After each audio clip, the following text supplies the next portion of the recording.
Hey crew, it's Mike with Riding in the Ozarks, and we've got another headlight and passing lamp set up to install on a motorcycle today.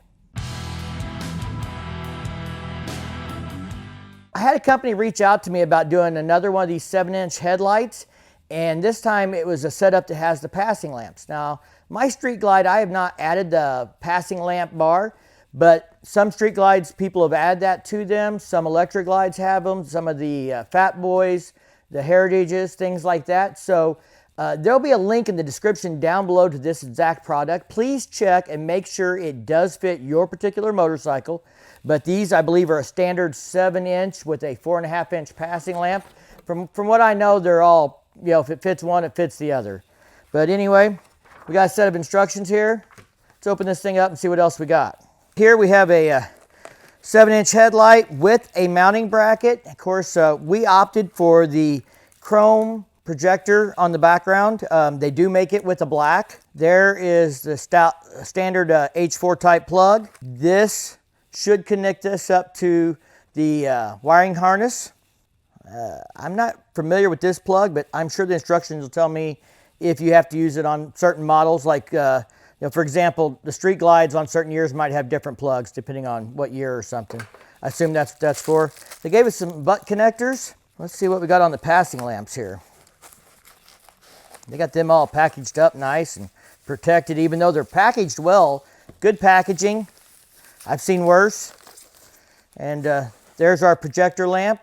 Now, looks to me like they gave this with a connector where you should be able to pop it in, but they gave you enough of a pigtail, so if you actually had to hardwire this up, you could cut the wires and solder this in. I'm sure the other one looks just the same. Now, one thing to note on these are IP67 waterproof rated. The back of these are an aluminum alloy housing that helps disperse the heat.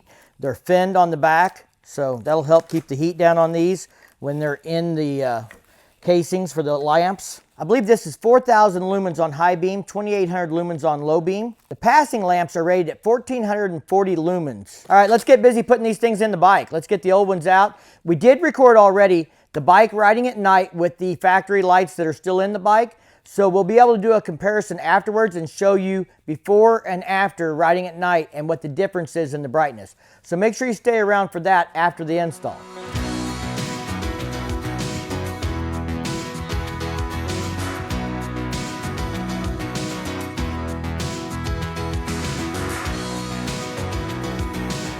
On this particular bike, we pulled the whole headlight housing ring out. There was 4 Torx T25s. Used a Torx wrench to take those out, using a magnetic holder to hold them, although these do not appear to be magnetic.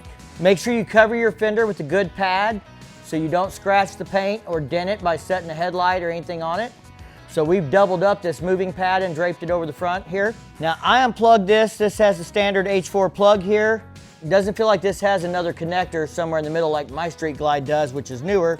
And it looks like the passing lamps have been wired in, hardwired to this system. So again, those passing lamps are not factory on a Street Glide, at least not on the newer ones. I'm assuming whoever put them on, that's how they chose to wire them up. So we gotta figure out what we gotta do to break this connection and get the new ones wired in.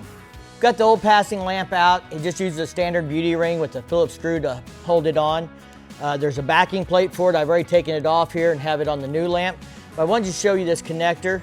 This is just a 2-prong connector. It can go on incorrectly. So with the new one, there's a pigtail and then that connector. And you need to make sure red goes to positive and black goes to negative. So look at your other side, find your negative, line those up before you plug them in. Now this is that backing plate I was talking about, I already put on here. There are little notches in it. Probably can't see those very well in here, but there's a small notch right here. I'll put my finger behind it, maybe you can make it out. And there's notches on the lamp. So you line all that stuff up and it fits a specific way. As far as orientation, you make sure when you put the lamp in that the DOT is at the top where it's legible. That's the correct orientation for the lights. That includes the headlight as well.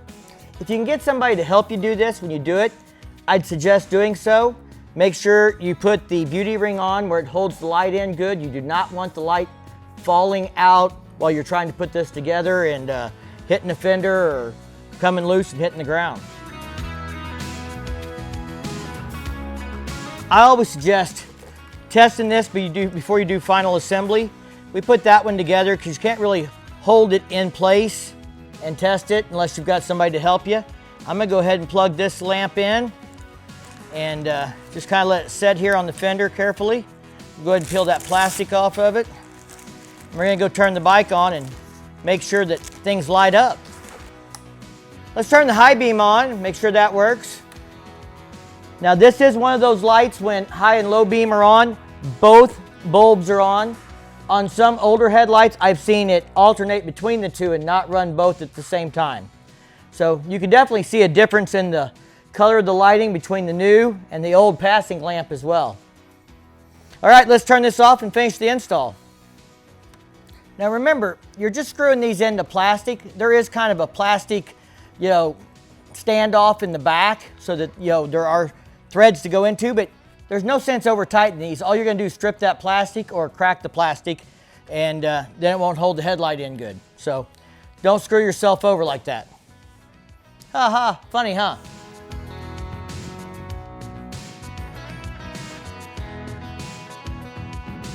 All right, guys, we didn't record this part, but it turned out the lamp on this side was actually different than the lamp on the other side, and it did not have the plug on the back for this.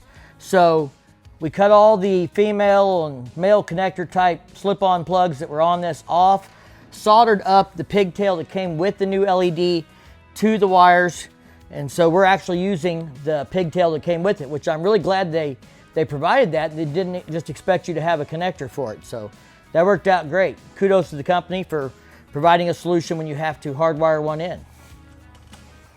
Now, it'll no longer be hardwired. We've already tested this, so I'm not gonna do that again, but again, make sure your red wire and your red wire are matching up when you plug them together.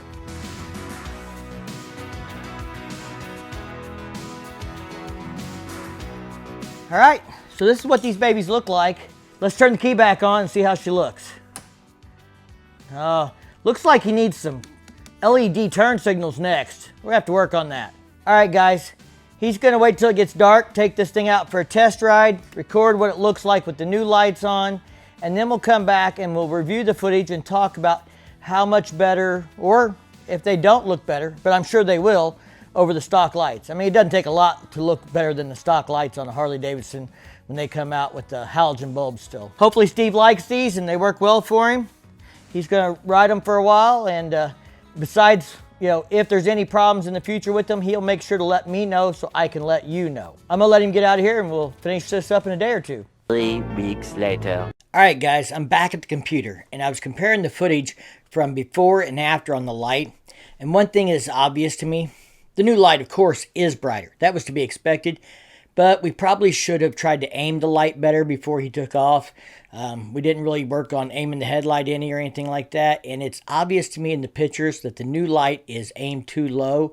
It needs to be adjusted up. It's shooting right out in front of the bike. Here, let me show you what I'm talking about. So here's this first picture, and you can see the halogen lamp shining out there a little bit in front of the bottom of the frame here. Here's the LED one, and you can see that the beam comes right down to the bottom of the photo. So it needs to be raised up, but you can see it's much brighter. You get a much wider coverage with these new LED passing lamps and stuff. You can see a lot more to the sides and stuff.